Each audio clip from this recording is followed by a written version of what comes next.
उत्तर प्रदेश में तीसरे चरण का मतदान होने जा रहा है और ऐसे में क्या समाजवादी पार्टी और बीजेपी के बीच में कांटे का मुकाबला है। यादवलैंड में इस बार वोटिंग होने के लिए जा रही है। हमारे साथ समाजवादी पार्टी के नेता तेज प्रताप जी हैं और मैनपुरी के पूर्व सांसद हैं। किस तरीके से इस चरण के मतदान को आप देख रहे हैं?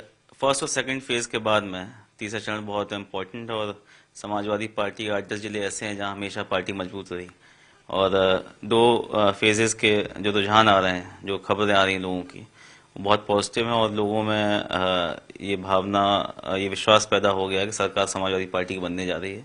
और थर्ड फेज में मैं समझता हूँ बड़ी तादाद में लोग वोट करने निकलेंगे बदलाव के लिए और मैक्सिमम सीट्स पर समाजवादी पार्टी जीत के आएगी। इस तरह की बातें भी आपके द्वारा कही गई हैं कि मैनपुरी के करहल में और कई बूथों पर जो है सीआरपीएफ और पुलिस की तैनाती कर दी गई है, जिसके चलते मतदाता अपने घरों से बाहर नहीं निकल पा रहे हैं। प्रशासन पूरी तरीके से समाजवादी पार्टी जीत ना पाए उसके लिए पूरा प्रयास कर रहा है। प्रशासन का पूरा दुरुपयोग किया जा रहा है। लोगों के घरों में पुलिस भेजी जा रही है। जो एक्टिव कार्यकर्ता हैं, जिनके ऊपर कोई केस नहीं है, कोई क्रिमिनल रिकॉर्ड नहीं है, उनके यहाँ जा जाके कहा जा रहा है कि आप रात में आके थाने में बैठिए। तो इस तरह का जो काम प्रशासन के द्वारा दबाने का काम किया जा रहा है, मैं समझता हूँ बहुत ही निंदनीय है।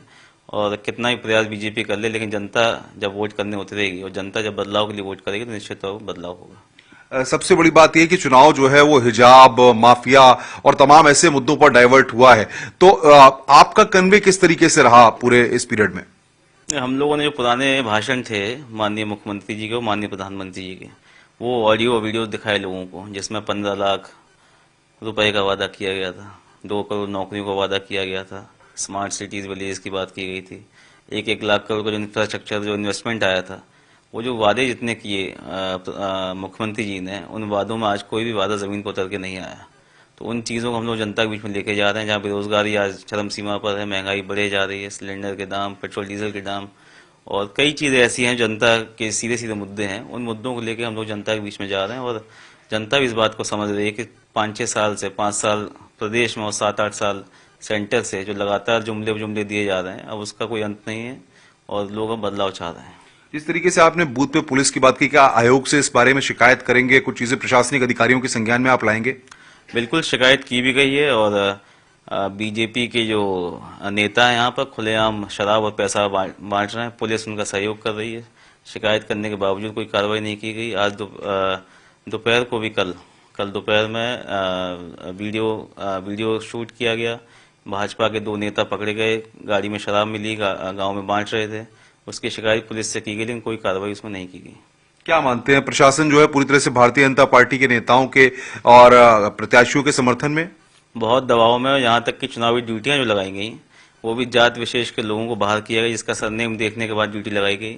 काफ़ी लोगों को रोक दिया गया, रिजर्व में कर दिया गया और इस तरह जो है पुलिस का भी और जो पीठासीन और ये पोलिंग पार्टीज जो होती हैं उनका सरनेम देखने के बाद उनकी ड्यूटी लगाई गई। तो ऐसे में आपको लगता है कि निष्पक्ष चुनाव हो पाएगा?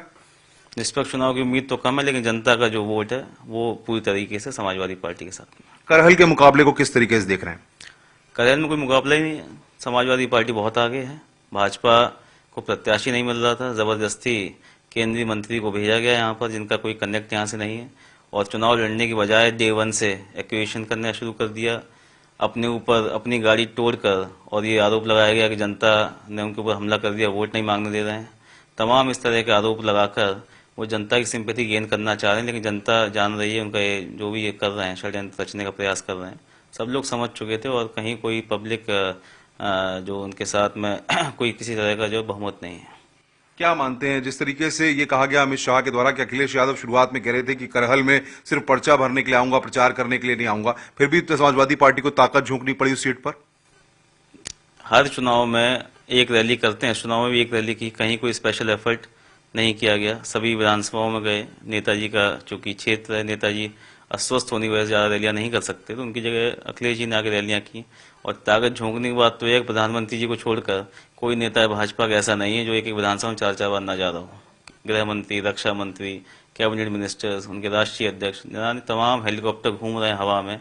जनता नीचे दिख नहीं रही है, खाली सभाओं में हेलीकॉप्टर लैंड कर रहे हैं, कोई सुनने उनको नहीं आ रहा है। 200-400 लोग केवल हेलीकॉप्टर देखने की वजह से वहाँ खड़े हो जाते हैं। तो ये स्थिति आज भाजपा की है। जनता ने पूरी तरह से उनको नकार दिया है। क्या माना जाए, योगी आदित्यनाथ अखिलेश यादव पर लगातार हमले कर रहे हैं। वो कह रहे हैं कि गुंडा राज और तमाम मसलों को लेकर के कह रहे हैं कि जनता को बार बार वो तस्वीर याद दिला रहे हैं जो 2017 से पहले थी। तस्वीर की बात करें तो हाथरस की तस्वीर लोगों के अभी तक दिमाग में अभी बनी हुई है। उन्नाव में क्या हुआ, शाहजहांपुर में क्या हुआ, लखीमपुर खीरी में 6 लोगों को कुचल दिया गया, उनको बेल भी दे दी गई। तो तमाम ऐसे मुद्दे हैं जो इस समय लोगों के जहन में हैं, लोग उसको याद कर रहे हैं। और इस सरकार में जितना अन्याय किया गया, जितना भ्रष्टाचार इस सरकार में हुआ, सारी सीमाएं लांघ गई। बिना पैसे दिए कोई काम इस सरकार में नहीं किया गया। और गुंडे माओवादी जो भाग के, जिसका दावा कर रहे हैं कि भाग के उत्तर प्रदेश छोड़ दिया है, उन सभी ने भाजपा ज्वाइन कर लिया, माननीय बने हुए भाजपा के आज। और कहीं न उनको बुलडोजर चला, न कोई कार्रवाई की गई। जो सत्ता के संरक्षण में, सत्ता के प्रिय जो माफिया हैं, वो आज मजे में उत्तर प्रदेश में रह रहे हैं। नहीं तो जातिगत समीकरण हावी रहने वाले हैं, विकास की सोच हावी रहने वाली है, क्या लगता है तेज प्रताप को? देखिए, बदलाव के लिए जनता वोट देने जा रही है।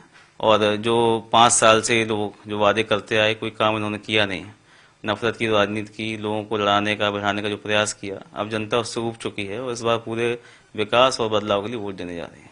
तो जनता जो है विकास और बदलाव के लिए वोट देने जा रही है, तेज प्रताप कह रहे हैं। लेकिन उन्होंने गंभीर आरोप भी लगाया है कि कई बूथों पर सीआरपीएफ और पुलिस बल की तैनाती की गई है और लोगों के घरों के बाहर भी भारी संख्या में पुलिस बल तैनात किया गया है। इसके चलते लोग घरों से निकलकर मतदान केंद्रों तक न आ पाए और प्रशासनिक अधिकारियों पर भी गंभीर आरोप लगाए गए हैं। कैमरामैन उपेंद्र राय के साथ अनुपम मिश्रा, न्यूज़ 18 इटावा।